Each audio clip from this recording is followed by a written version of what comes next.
Touch చేసి చూడండి నా కొడకలారు, ఎవడు టచ్ చేస్తాడు? నీ అధికారం వచ్చేలేదు, టచ్ చేయలేదు. నువ్వు వస్తే చెయ్యి, టచ్ చేసి చూడు. నన్ను చేస్తావు, వంశీని చేస్తావు, ద్వారంపూడిని చేస్తావు, అంబటి రాంబాబుని చేస్తావు, జగన్మోహన్ రెడ్డి గారిని చేస్తావు, ఎవరిని చేస్తావు? చెయ్యిరా. ఒక్కడిని టచ్ చేసి చూడండి. పద్దాక వచ్చి వదిలిపెట్టను. ఏం చేస్తావురా? ఒక్కడిని టచ్ చేయి. నీకు దమ్ముంటే నువ్వు మగాడివై టచ్ చేసి చూడరు. ఒకడిని దమ్ముంటే టచ్ చేయండి, మీరు మగాళ్ళు అయితే టచ్ చేయండి, దమ్ముంటే రండిరా చూసుకుందాం అని ఇష్టానుసారంగా మాట్లాడావు కదా నాని.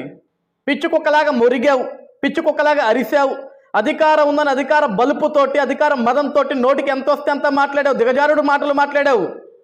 చెత్తవాగుడంతా వాగావు. ఏమైపోయావు? 8 నెలలకు ఆంధ్రప్రదేశ్ రాష్ట్రంలో కనపడకుండా పోయావు. గొంతెత్తాలంటే భయం, రాష్ట్రంలో ముఖం చూపించాలంటే ఉచ్చ పడిపోతుంది నీకు. ఈరోజు ఏమైపోయింది ఆ బలుపు? ఈరోజు ఏమైపోయింది ఆ మదం? ఈరోజు ఏమైపోయింది ఆ అహంకారం? అంటే అధికారం ఉంటే మాట్లాడతావా? అధికారం లేకపోతే అన్నీ మూసుకొని మూలను దాక్కుంటావా? అధికారం ఉంటేనే మనకు మాటలు వస్తాయి, అధికారం లేకపోతే రావు. ఉచ్చ పడిపోతుంటది. అధికారం ఉంది, జగన్మోహన్ రెడ్డి నా వెనుకున్నాడు, నా వెంట్రుక ఎవడో పేకాడు అన్నట్టు మాట్లాడావు కదా. ఏమైపోయింది ఈరోజు ఆ బలుపు? ఏమైపోయింది ఈరోజు ఆ మదం? నీ మాటలు నమ్మి, నీ పనికి మళ్ళీ మాటలు నమ్మి నీతో స్నేహం చేసి తల్లి లాంటి తెలుగుదేశం పార్టీకి ద్రోహం చేసి, తెలుగుదేశం పార్టీ కార్యాలయం మీద దాడి చేసి, ఇంకా కిడ్నాపులు చేశాడు నీ స్నేహితుడు వంశీ. పోలీసులు లాక్కొచ్చి తీసుకెళ్లి జైల్లో వేశారు. ఇప్పుడు మాట్లాడరా, బయటికి రా.